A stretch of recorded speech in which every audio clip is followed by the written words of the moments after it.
Welcome to The Partial Historians. We explore all the details of ancient Rome. Everything from political scandals to love affairs, the battles waged, and when citizens turn against each other. I'm Dr. Rad. And I'm Dr. G. We consider Rome as the Romans saw it, by reading different ancient authors and comparing their accounts. Join us as we trace the journey of Rome from the founding of the city.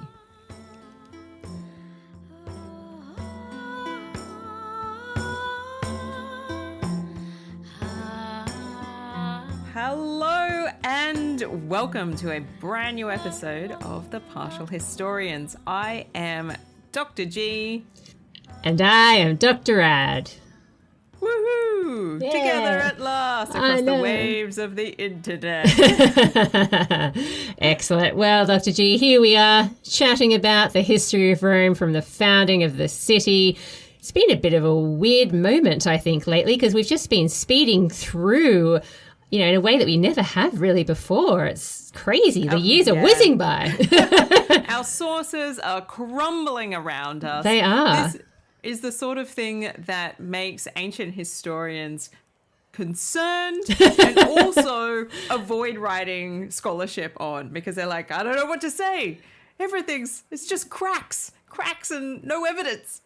Definitely. I mean, one of our big themes of late has definitely been this conflict of the orders between the patricians and the plebeians. That seems to be the narrative that they are flogging to death. It is a narrative that we're not sure is real, but continues nonetheless in the sources that survive. You gotta love that when you're not sure that it's real and yet it continues on. It's amazing. So we've had some trials and tribulations with a certain Postumius over the last couple of years. We have indeed, and this kind of fits into this whole conflict of the orders thing. So the last year we were talking about was 414 BCE. And in this year, a very shocking event happened, actually, because the Romans are big on military stuff. Most people, I think, know that. There you go. Headlines around the world. Academic says Rome was big on military stuff. No one's ever said that before. So they're big on their military stuff, which means that they are big on order, discipline, and yet we had the murder of a patrician elite, one Postumius, by his own men, seemingly insulted by a comment that he made during a conflict of the orders moment where there was debate about what was happening, with the policies back in Rome. Yeah, now this is interesting because I do have a source that's going to come up in this episode. So we're going to be looking at 413 BCE. And it suggests that this moment with Postumius is one that, like many things in this early period of Rome's history, is difficult to nail down to a very specific time period. Okay. I'm intrigued. Does he come back from the dead only to be killed again? He had some more sick burns and he hadn't done leveling them at the plebeians yet. Look, he wakes up from his grave, has another shout, and gets murdered for a second time. How dare you all question me, you lowly vagabonds. Oh, goodness me. Yeah, but we did leave on this very dramatic moment because, honestly, I think in any society, the murder of someone who's supposed to be in charge is a big thing. And I think in any society these days, particularly the murder of someone who's like a general or something like that, someone who's really invested with authority in that society, it is a really big deal. So I don't think that the Senate are just going to turn around and go, well, he was a bit of a douchebag. I think they're going to want answers. I didn't like him either. I think they're going to want the truth. It is hugely problematic, as you say, because he was invested with legitimate power. As a general of the Roman army, he is one of these figures that we assume is legally capable of wielding what we call imperium. This capacity to lead troops. For those troops to then turn around and murder him, suggests a severe breakdown of Roman discipline on the one hand, but also calling into question the whole apparatus of how does legitimate power function. And part of the way it's upheld is through the process of enacting it repeatedly. So power gets reified over and over again through every Roman general being able to successfully lead an army, whether they win or lose, coming back with that army where possible and still in charge of them. And for him to not get to that point and for the troops to make the decision that revolting against the general is the best course of action in any scenario suggests that there is some real internal problems in Rome if this story is to be believed. Definitely. And I mean, even though what he said was despicable, I mean, he's a patrician elite male, come on. At the same time, it was just a comment. It was just a comment said in passing for them to, take it so personally that they're going to, go to murder. And I mean, well, okay, they were also... also... where our sources might disagree, though, as well. So, the one sort of source that I had was talking about how he just refused to allow them to have an appropriate cut of the spoils. That's true. Like, there was the backstory, but it seems to have been this comment that kind of tipped them over the edge, which to me suggests that there is something more serious going on here. If that's the trigger, then there's something really serious going on here. Yeah, what is it that we don't know? Yeah, and in my account as well, last episode, we really did leave on a cliffhanger, not just in the sense of the murder happening, but also a real fear amongst the senatorial / patrician class, because in Livy they're interchangeable, that there was going to be a plebeian elected for the first time to supreme command, military tribune with consular power, if they didn't do something to try and prevent that from happening. So they're definitely concerned that they're taking it seriously, because they're like, if we don't step in right now, we're going to actually have plebeians get ultimate power, which even though technically we agreed that was possible, we also secretly agreed that it was never going to happen. I'm happy to agree on paper. Never want to see it in real life. Yeah, absolutely. Typical patricians. I know. So shall we segue to 413 BCE and see what the Romans are going to make of this mess? Let's do it.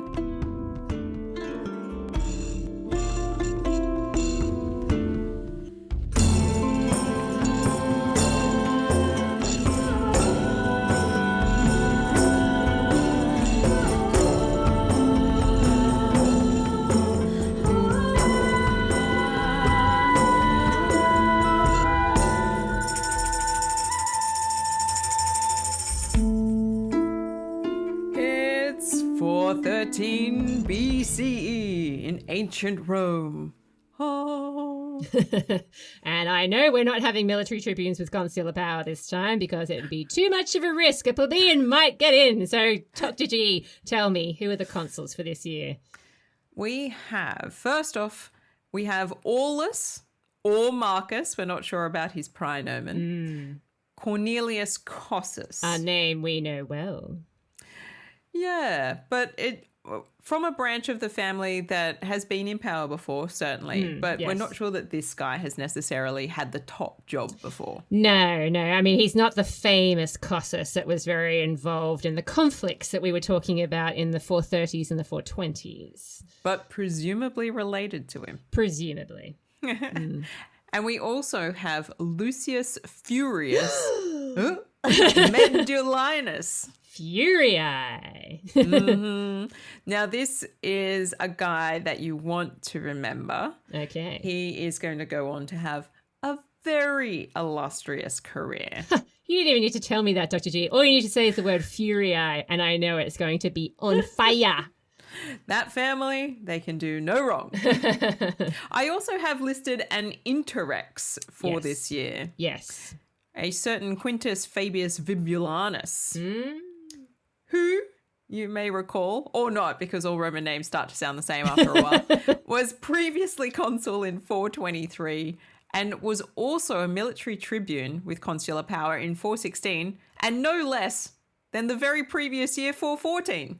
Well, that all makes sense, doesn't it? They want some continuity there. They do. Old mate knows how an election goes. Yeah, well, basically, in my account, he comes in because they have an interregnum, because there's this standoff about are they going to have military tribunes or are they going to have consuls? Obviously, the plebeians are pushing to have military tribunes. The Senate are like, absolutely no way, no how is that going to happen, because we know that you're going to elect a plebeian and that's disgusting. How dare you for even thinking it? And so they hold out. There's like this extended interregnum period, apparently, until eventually they get their consular elections and consuls, which means that only patricians can hold supreme office in this year. So that guy becomes interrex, because as we know, interrex means that it's this period where you don't have the official magistrates being elected. You've got a sharing of power happening. It's a weird hangover from the regal period that we continue to call interrex, even though there is no king. The king is dead. And this guy was the one that organized the consular elections whilst he was holding the temporary power of interrex.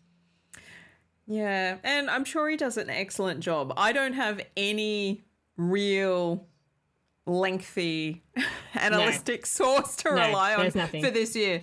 I have a little bits and pieces. So, for instance, I've got Diodorus Siculus, who lets us know that we've got Marcus Cornelius and Lucius Furius as our consuls, and also gives us the heads up that this is a tricky time for the Athenian war in Sicily. So just, to put broader Italy in its Mediterranean context, Diodorus Siculus gives us that little tidbit. He goes into heaps of detail about that war, but I stopped reading him.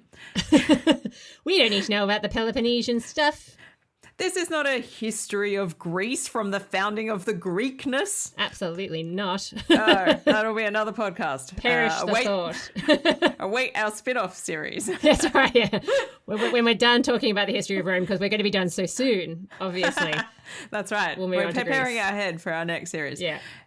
I've also ended up reading a little bit of a writer called Florus. Ooh, a much later source than Diodorus, I believe. Indeed. Yes. Let me introduce you to Publius Annius Florus. He is a man of African extraction who goes to Rome in the late 1st century CE. Right. And is flourishing and writing a lot in the early 2nd century CE. Right. So think Trajan, think Hadrian, that kind of time period. Okay, so some high empire stuff, yeah. Yeah, and he seems to have been pretty good friends with Hadrian at certain points in his life. And one of the things that he is famously known for is his epitome of Livy. Which is handy because, unfortunately, and I know it seems impossible, dear listeners, but it will happen one day, we do not have all of Livy either. Eventually, Livy also will peter out. Oh, I'm excited for when the tables turn, and maybe I have some sources. And maybe you're like, I don't have anything. I'm like, aha. It'll take a long time. It will. You've got years left in Livy. So Florus is famous for this sort of epitome of Livy. Yes. So we're not getting necessarily anything new in terms of the history. And so if you have Livy, I'm probably not going to be adding much to what you can say. Look, you never know. You never know. I mean, look, this is the thing. Like, sure, he's doing the Wikipedia version of Livy. But doesn't mean that he's maybe not adding his own spin to things. You never know. It's possible. Yeah. Likely? I don't know. All right. Well, let me tell you what's happening early on in this consulship here. So, as we suspected, the first order of business is the murder of Postumius. Okay, they can't just leave that to go unavenged. Even if in some remote land they thought that this was okay, which they do not. As we know, murder is taken very seriously. Again, in most societies, it's a pretty big thing. And so you can't just ignore it, particularly when it's so public and violent. So they start an investigation into the death of Postumius. However, there is, I think, genuine concern about how this investigation is going to be handled. Okay, so then the Senate aren't like racing in, all guns blazing. They're not like forming together their own posse. I mean, I was kind of thinking, is this where the young patricians come back in, finally, speeding out of the horizon in their Ferraris to cause mayhem and havoc, to seek revenge? But no. I could see them doing it, but I can also understand or appreciate that the Senate might be a bit concerned for their own lives as well. They'll have to tread quite carefully in some respects, because if the anger of the soldiers continues and does not dissipate during the natural course of things, that could be a problem for them. Yeah, so this is an interesting case. So we have talked a little bit about investigations into murder, because obviously it does happen, obviously in every society. We have mentioned it, but this is the first time that we've apparently seen like a special commission into somebody's murder. Okay, and there are going to be a few of these that pop up throughout Rome's history where there is like something that happens that's so extraordinary that it requires this special kind of investigation. And we're not really sure where they came from. Like, is this actually the first or just the first recorded? We're not really sure. But it's basically that the commission is given by a legislative act by the people, okay, to the consul or the chief magistrate, and they're able to use their full powers of imperium, which means full powers of life and death during the investigation. Now, we obviously were just speaking about imperium. It is obviously where, you know, the true power of a magistrate resides, but obviously they're not going to get very far if they're constantly making people genuinely afraid that they're going to exercise powers of life and death. So usually it's life. Usually they're not walking around murdering people. Not murdering, sorry. They're not. Well, I mean, it's not the hallmark of a great detective investigation, is it? To kill all of the witnesses or all of the suspects before you've really had a chance to question them. Yes, exactly. Yeah. So it seems to be basically giving them total scope, you know, to do what they need to do in order to investigate what's happened. Apparently, the next time that we'll really see this exact kind of commission, or like the way that this one is kind of set up, it won't be until much, much later in the Republic. So in a better documented time, we're talking at about, apparently there's going to be a case coming up in 141 BCE. So put that in your diaries, listeners. That is a long way from where we are now. It is. Does that put a cloud of suspicion over this being the first? Well, I mean, I think this is the thing. There are a lot of questions about what this exactly is, exactly how it is set up. And there are a couple of ways that it can. That's just one way, I think, that you can set up these sorts of special commissions. And eventually, once you have these particular kinds of quaestors, the questiones perpetue. I can't do Latin. It just comes out as Italian. This is not the parakidiums? No. Oh, interesting. Once you have these particular types of quaestors, they would then set up the commissions on a need-by-need basis, not using imperium as the basis of their actions. So it's basically, I think, that the law that sort of set them up had given them the power to enact these special commissions. And again, we'll see examples of this cropping up in about 110 BCE and 90 BCE. But it's fairly clear from the details of this event that that's not what we're dealing with here. Yeah. Yeah, we're definitely dealing with the first type. Because there isn't another example for another couple of hundred years, obviously there are huge red flags around this. Whether we should actually be believing that this is something that actually happened is tricky. And certainly what has been suggested by one of the academics I've been reading is that, again, this is one of those examples of something from later in the Republic that is being sort of retrojected back. And interestingly, might be because there were concerns being raised by the time you get to sort of mid and later Republic that the Senate were potentially kind of abusing these commissions, their ability to set up these commissions and use them for political purposes. So this is actually the same kind of commission that we see set up in 186 BCE with the Bacchanalian scandal when they investigate that. And it will also be used in the Gracchus era. So, all right. Okay. There is a big cloud of suspicion now. Yeah. It definitely is. There's a big cloud of suspicion, but certainly, again, even though we might not be able to say, okay, yes, this is exactly what happened to investigate the murder of Postumius, it does tell us something about, obviously, again, what is concerning later on in terms of maybe abuses of power or the exercise of power, certainly in the middle to later Republic, and the way that these sorts of special commissions might become to be used, I suppose. Yeah. That's all very interesting. I know. Anyway, but in this particular example, if it did happen, and I'm sure there was an investigation, as I say, they're not going to... There would have had to been some kind of investigation. It's just a matter of what it really looked like. Yes. So, wisely, the special investigation... Oh my God. I just realised. It's an SVU, Special Investigation Unit. Dum dum.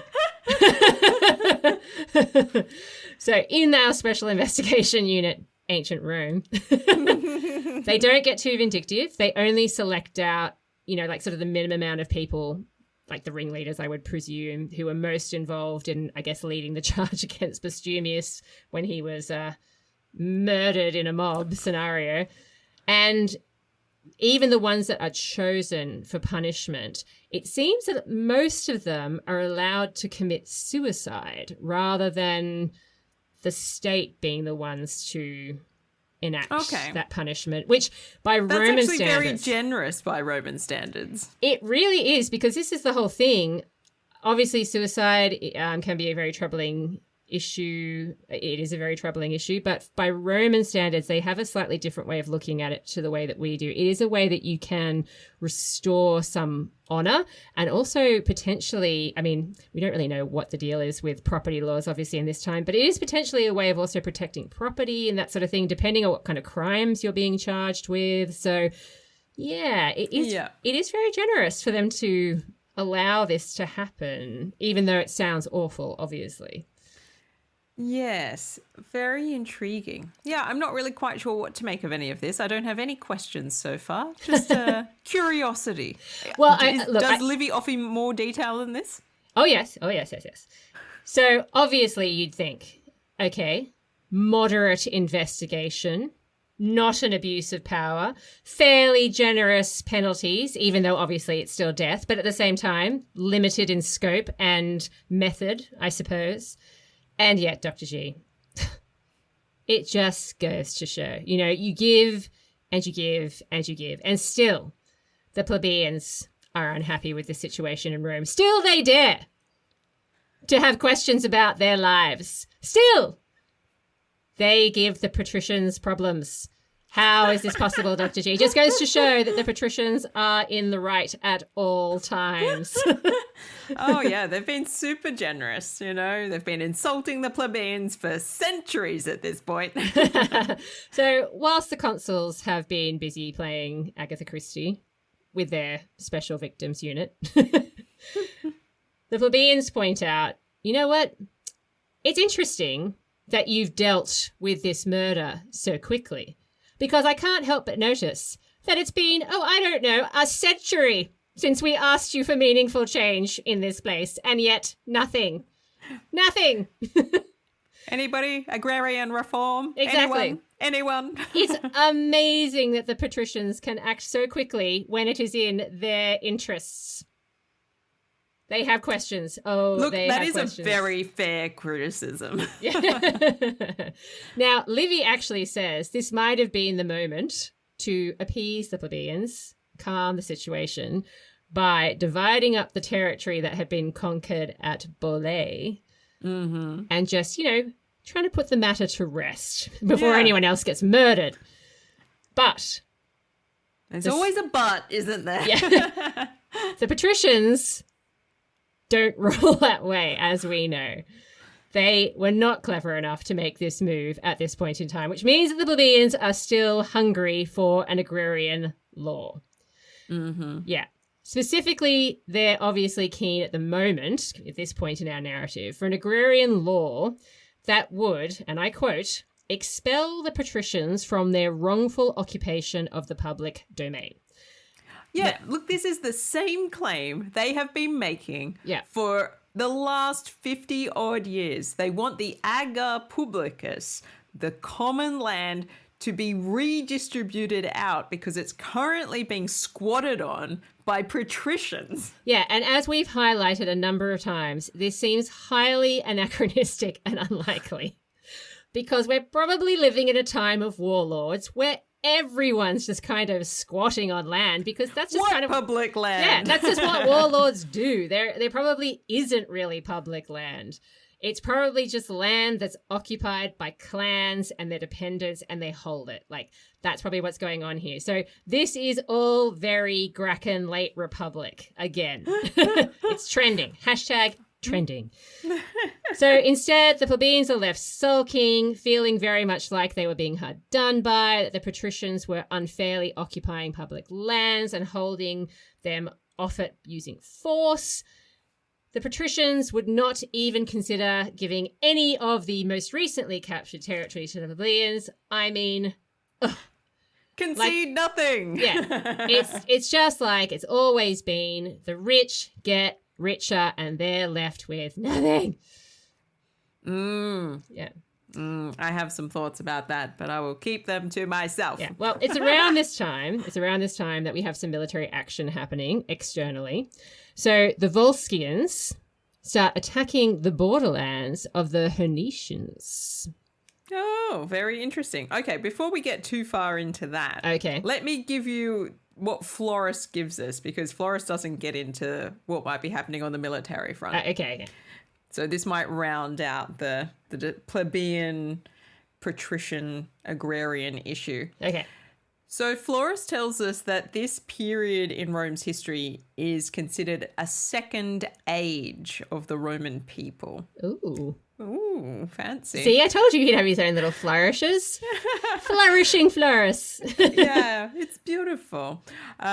This time period is thought to be the one where Rome is at its most vigorous and in the heat of its strength. So something about the virility of the people is really what Florus is sort of touching on here.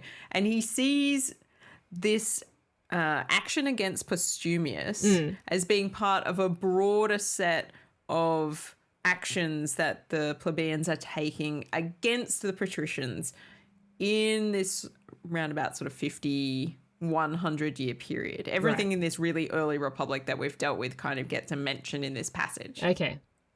So he says that the army mutinied in the camp and stoned the general Postumius when he denied them the spoils, which he had promised. Check. That also another action that falls under this kind of mode of strength and virility from the plebeians is under Appius Claudius, when they refused to defeat the enemy when it was in their power to do so. Mm-hmm. And I feel like I remember vaguely when that was, but I can't remember exactly when that was. Research. What makes a podcast great? Believe me, I did try to track it down by going back through our episodes, but it eluded me, and I was like, Appius Claudius, I mean, he was terrible for a long time. Yeah, well, I mean, there's that year that goes on forever if we're talking about the Appius Claudius who's the second decemvir. Yeah, exactly, which I assume this is where we are. Right. And he talks about when, under the leadership of Valero, many refused to serve and a consul's fasces were broken. Oh. So that is a reference back to really early events in 472. I was going to say, I do remember that, but Valero is a name from, like 10 years ago. in terms of our podcasting, not the Roman history. So Valero Publius, as tribune of the plebs, riles up everybody and they break some fasces, which is pretty good. Yeah. He then talks about Coriolanus, another big figure. But again, going back to what, like the 480s? The 490s. Oh, my God. There you go. When he orders the troops to till their fields and things like this. And then he mentions a figure that is a little bit foreshadowing for us, because we haven't got to this guy yet. But we're going to keep your ears peeled, listeners. Not literally, because that would be gross. For Camillus. Oh, yes. He's going to be another big guy. Yeah. Yeah, he's coming up really soon.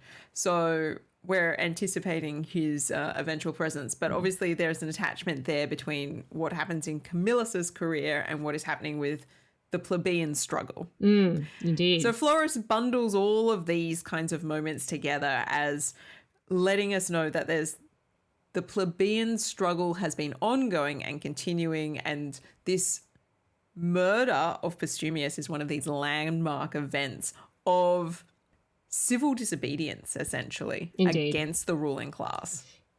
Oh, look, it's a huge deal. I mean, look, I shouldn't have said what I said earlier about the comment being the thing. Obviously, I think it's more his actions that have riled them up to this state. You know, the broken promises about bougie, whatever they were. And then I think the general harshness of his demeanor. I think that's definitely obviously the thing. But the comment, I think, just embodied his attitude, which is very typical, I think, of a lot of patricians of this time, where even though they're doing the hard yards and winning the land, it's him and his mates that are allegedly benefiting from these sorts of conquests. Yeah. Yeah. And the people, they've had enough and they're not going to take it anymore. I fought for this land too. I want a slice. All right, cool. So is that Florus's contribution to Postumius? That is what Florus has to tell us. I could tell you that I also went to Xenaris. Oh, wow. Okay. Getting late with your sources there. Xenaris is a 12th century CE source. It's actually closer to us than it is to Postumius in a way. No, it's not, but it's almost. But almost, yeah. So Xenaris is living under the Byzantine Empire and writing from the glory and glamour of the Roman East. Wait. Sorry, listeners. Do you hear that? That's Dr. G clutching at straws. Damn it. You know what? I love your research. I'm just joking. The thing about Xenaris is that nobody has gone about the epic work that it would take to translate I was going all to of say, Xenaris from the Greek into English, because he does an incredible job of condensing all of the histories into a single work. And people are like, I could translate that, but sometimes we've got the real source that he used. Right. And so then they're like, nah, forget Xenaris, he can sit there. So he does exist. There's books and books of Xenaris in Greek. I was going to say, I remember having not my strong suit. Yeah, I remember looking up Xenaris at one point and being like, holy crap, it's not translated. What the hell? Some parts of it are, definitely, but not the section I was hoping to read. No, the section I was looking for either. I was like, how very dare you? Making me do my own translations? Outrageous. I checked it. It's about 3 pages worth of ancient Greek. I'm sorry, I didn't translate it. And that's all I have. That is literally all the sources that I consulted or attempted to consult before I got sad. Okay, well then let's wrap up the whole conflict of the orders thing for the moment. Put a pin in that. Mm-hmm. So it's around this time that the Volscians start attacking the borderlands of the Hernicians. Okay, people we talk about a lot. The consul, or one of the consuls, furious, and therefore the best consul, decided that he was going to obviously take some Roman legions out to deal with them, because the Romans generally do come to the aid of the Hernicians. You know, they've got a bit of a thing going on there. However, when they got there, they could not find the Volscians that were causing the problem. I love it when these sorts of campaigns happen, where they go out with an army and then they're like, where is everybody? They get there and they're like, well, it took us a while to get here, but it looks like this is done and dusted and everyone's gone home. Yeah, exactly. So they decide, well, we've got all dressed up and we've got nowhere to go. Let's just capture Ferentinum, because there are a large number of Volscians residing there. So it's as good as anywhere. And those Volscians, they are our problem right now. Now, we will teach them a lesson. Yeah, the Volscians must have been anticipating that this was a possibility, I guess, because when the Romans capture Ferentinum, they find that there's not a lot of booty there, because the Volscians had already moved anything of real value out of the town. I guess they thought that if the Romans came into this area, that this wasn't a place that they could hold. And so they were very organized, Dr. G. They got everything out. And so the Romans are like, check, please.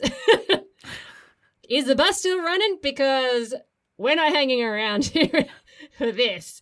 So I would sum this campaign up as being the Romans came, they saw, they casually sauntered about, and then they gave the town and its territory to the Hernicians because they were like, not worth it. There's no booty. We're a bit bored. Yeah, now, Ferentinum will later apparently become a municipium of note, but this is the first time that we actually have it mentioned in our written material. Apparently, the site is modern Ferentino to the east of Rome, a bit further afield than we have talked about before, perhaps. And realistically, although the Romans may have given it to the Hernicians because they were kind of like, it doesn't seem worth the hassle. It's probably also because at this point in time, obviously, Rome doesn't want to overstretch themselves too much, and, they've been having some internal problems, as we've well and truly documented.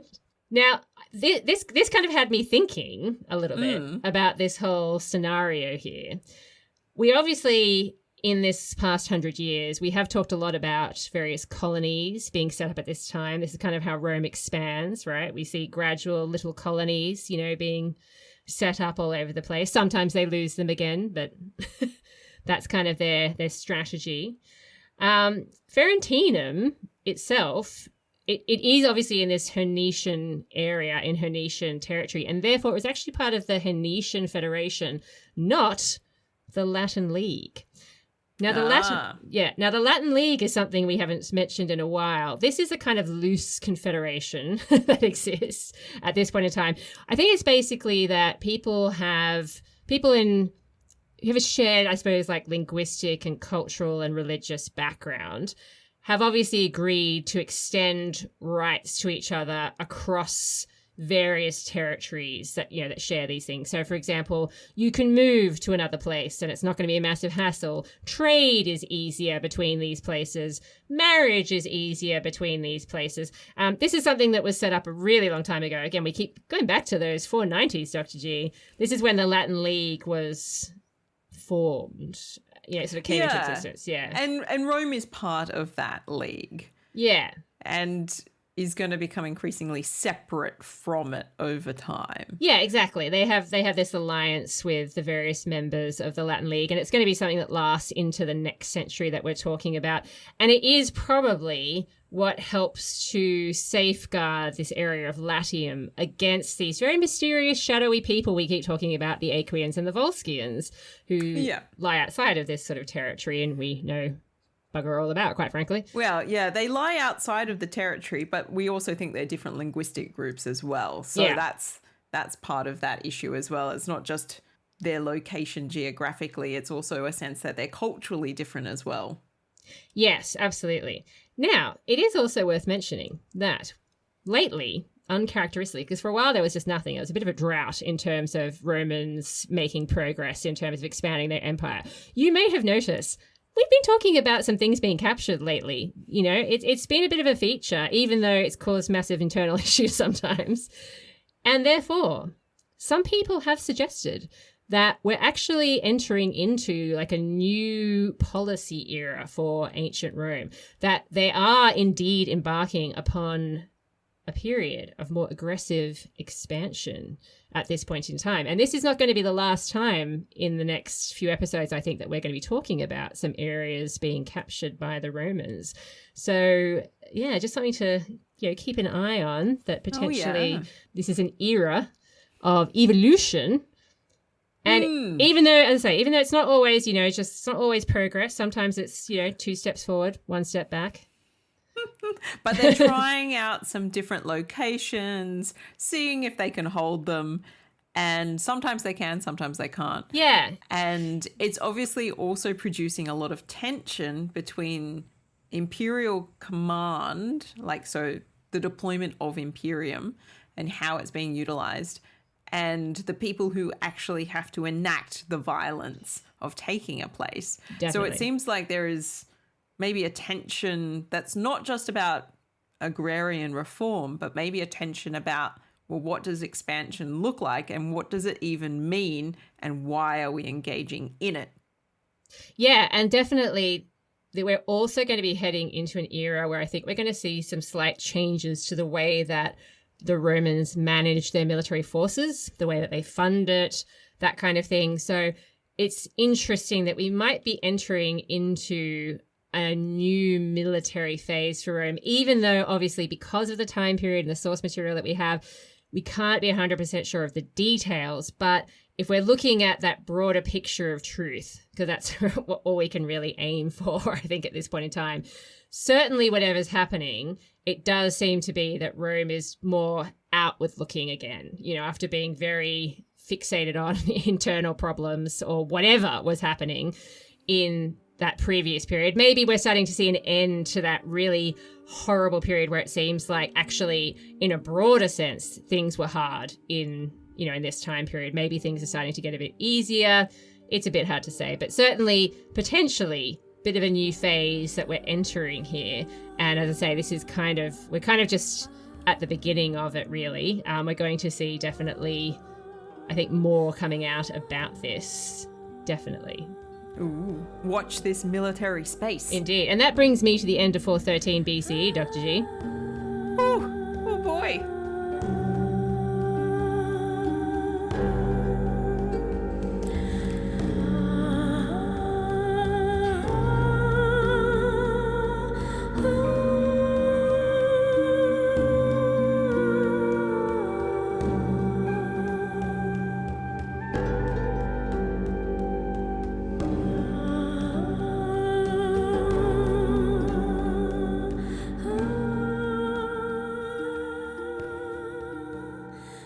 For 12 BCE, Dr. G, who are our magistrates in this new year? Oh, it's a very exciting year. 412. We've got consuls. We have Quintus Fabius, Ambustus Vibulanus, and Gaius Furius Persilis. Interesting, because these are obviously familiar gens. We've heard these family names before, but the men themselves, bit mysterious perhaps. They are. Neither of these two crop up again in any consular lists. And that makes them feel slightly like they might be trying to make up the numbers for a calendar that might be out of whack. Well, nonetheless, that sounds all right to me, putting a Fabian and a Furii in place. Yeah, so we've got some classic patricians in power. Yep. We also know the name of the tribune of the plebs. Yes, we do. Lucius Icilius. Oh, yeah, now that's a blast from the past. Not the actual guy, but the name. Yes. And so in lieu of my ancient source material, which is very thin on the ground for this year, what I do have to offer you is a back catalogue of who the Icilii are as a gens. Oh, aren't you nice? Because I actually looked into that too, because I remembered from the whole Virginia thing. Yes. Yes. There's some famous stories in this family. Yes. So, all right, well, I'll set the scene a little bit. So, previous year, even though obviously there's a lot of sulking going on, and even though we do have the success, obviously, with the capture of some territory, kind of, even though it's handed to other people, it's a relatively peaceful year by ancient Roman standards, Livy reckons. So we've got our new consuls coming in, presumably still a bit of, nervousness in the air about, plebeians potentially getting elected to power with all this unhappiness going on. And they are right to be concerned because we have a young firebrand, Lucius Icilius, tribune of the plebs, and he starts to cause issues immediately, daring to bring up the question of old agrarian laws. How dare he? Now, as we've highlighted so many times, it's not a big surprise that we're seeing a man with this name bringing up these issues because, as we know, the Romans do think that that characteristics run in families. And this is, I think, a good time for you to tell us about the Icilii and their lengthy history of plebeian reform. These guys are like our most famous plebeian gens probably from the last century. So it's kind of exciting that we've got this legacy to sort of look at. There's probably a good reason that we have this. And we start with right back in the early days of 492 BCE, Spurious Icilius. Ooh. He was a tribune of the plebs. And not just any tribune of the plebs, he was one of the envoys following the withdrawal, so the first succession of the plebeians to the Mons Sacer. That is elite. Mount. That is elite. Yeah, solid. Yeah. Solid plebeian credentials there. Yeah. Yeah. Going back to the origin of the fight. That's their Stonewall, man. Yeah, that's it. That's where it all began. Yeah. He's also thought to have introduced a law through about disruption of plebeian assemblies. Ooh, yeah. So making it illegal to disrupt gatherings of plebeians for formal discussion and process. Fair call. So the patricians were usually just rocking up and causing trouble. And he's like, no, that is illegal. Nice. And then we have our most famous Icilius. The Virginia? The very same. I thought it might be. So he holds the tribune of the plebs position 3 times. Once in 456, 455, and 449. So it's kind of like a rivalry of the plebeians to the whole decemvirate that has sort of risen up and taken control. Yes. So he's the one who is credited with carrying what we think, we're not sure about the historicity of this law necessarily, the law that's known as the Lex de Aventino Publicando. Ah, yes, I remember this. The law that allocates the Aventine Hill to the plebeians. Yes. Aventine. It's the place to be if you're a plebeian. Yeah. He's also caught up in the whole situation with the decemvirs because he is engaged to Virginia. And this is the young woman who falls victim to the machinations and predatory behavior of Appius Claudius. Yes, I remember that very well. And this really riles Icilius up, and he becomes a spokesman for the second succession. So the trouble, I think, for us as historians is that every time we have an Icilius in the narrative history so far, they've always been in charge of a succession of the plebs. I see where you're going.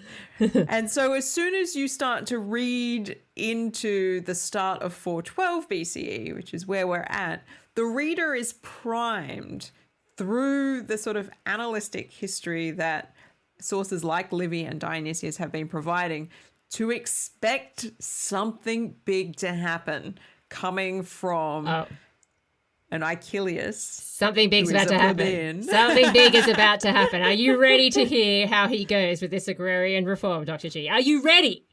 I am. Okay, here we go. So he raises the issue. He causes lots of problems. And then a pestilence strikes and nobody cares. No! Yeah, so basically... Very anticlimactic. Well, okay, I'm going to say this. This is pretty much all we have for 412, okay? That pestilence broke out and everybody lost interest in anything other than staying alive. Staying alive. So people are obviously way too distracted to be worrying about politics, so Icilius is just dead in the water. But I will say this. You're not going to see the end of this family. This is not the last time. No, this is not the last time. 412 may be ending in a bit of a sad, sick bundle, but the Icilii will return. So, well, that's good to know. Yeah. And so with that being said, Dr. G, that brings us to the end of 412. Oh, well, let me just give you some small contextualizing details before we move on. Nothing to do with Roman history, I might add. Okay. So, Diodorus Siculus is giving us the names of the consuls correctly, it would seem. And he also lets us know... Are we doing 411? No. Oh, okay, sorry. Okay, sorry. I was confused.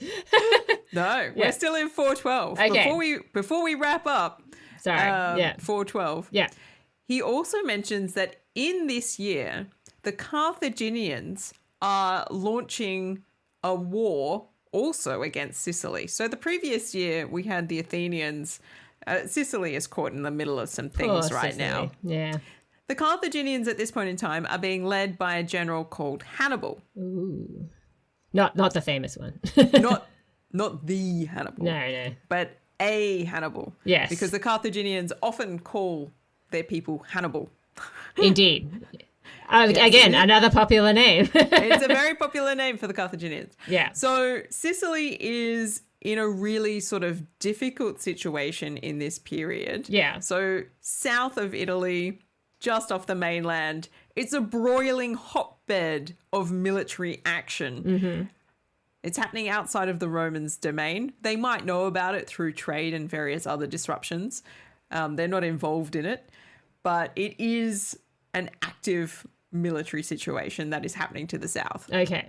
And that's all I got. Okay, nice. Well, that actually is going to play into, I think, a future narrative of ours. So knowing a bit about the contextual stuff will be very useful for our future episodes. But I won't say any more. I like to think so. Yeah. Just giving a little bit of a teaser here and there. Exactly. Carthaginians on the prowl. Oh. Yeah. All right. Well, Dr. G, that's 413 and 412 done, which means it's time for the partial pick.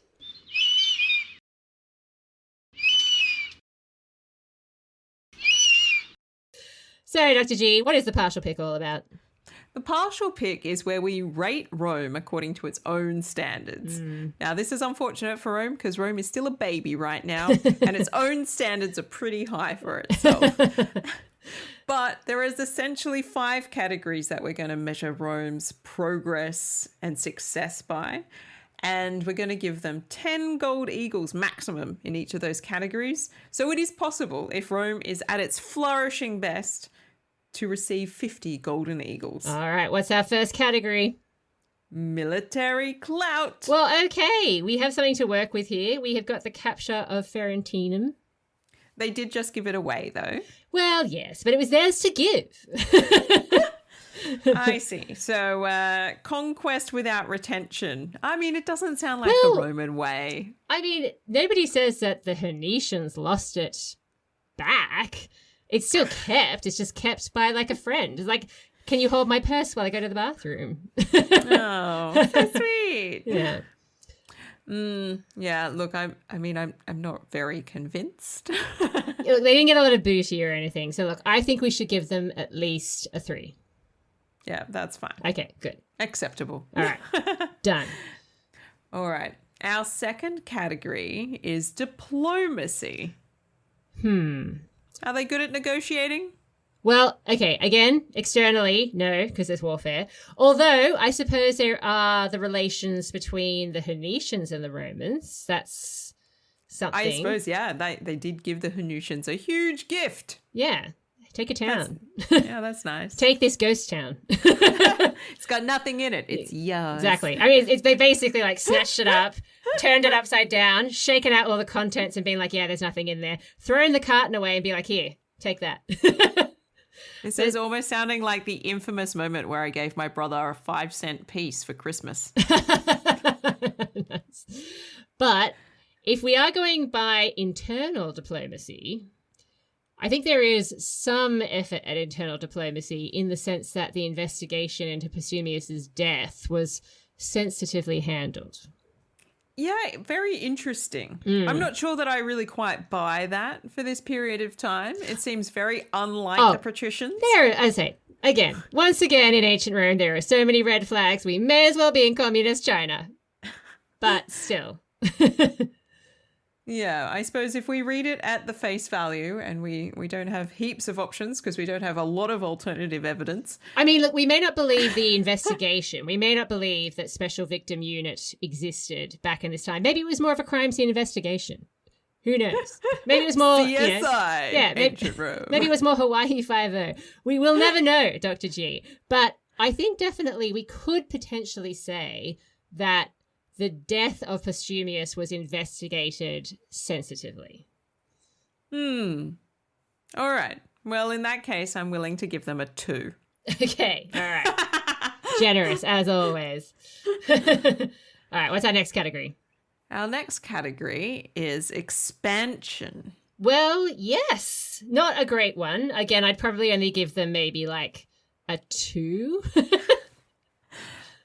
Is it expansion if they take it and then they give it away to a friend? I think so, because the Phoenicians are their allies. Come on. What's 2 points? What's 2 little golden eagles? Fine. All right. The fourth category is virtus. Not really. It's not the most impressive of times, I will say. We're not seeing great displays of manliness, no. Not at this point in time, no. And then, is it a good time to be a citizen in Rome? Well, I don't think it's the worst. It's not the worst time. No. Although, did we just have a pestilence? Because that's not great. That's not great for anybody. Patrician or plebeian, we are all united in our dislike of disease. That's true. So we've got disease happening. We've got the plebeians being unhappy about the lack of progress on the agrarian law front, feeling slighted that the patricians are more interested in acting out murder investigations. Yeah. Well, everybody likes true crime. The patricians are no exception. The patricians are more interested in murder investigations than in seeking meaningful societal change. There's a surprise. Yeah. So look, it's not great, but at the same time, we do have someone from the Achillei in the tribune. There's a little position. bit of potential there. And I suppose if we're taking the investigation having the opportunity to nobly die as opposed to being severely physically punished to death. And in this narrative, they would have all been plebeians. That's just how it's set up. So it's not great, but no. Is it like a 2? Yeah. Okay. Well, Dr. G, that means that the Romans have managed to scrape together between the years of 413 and 412 9 golden eagles. Oh boy, that's not great. Look, it hasn't been great for a while.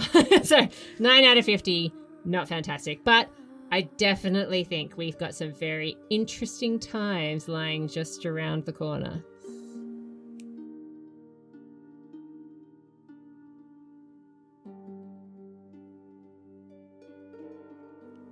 Thank you for listening to this episode of The Partial Historians.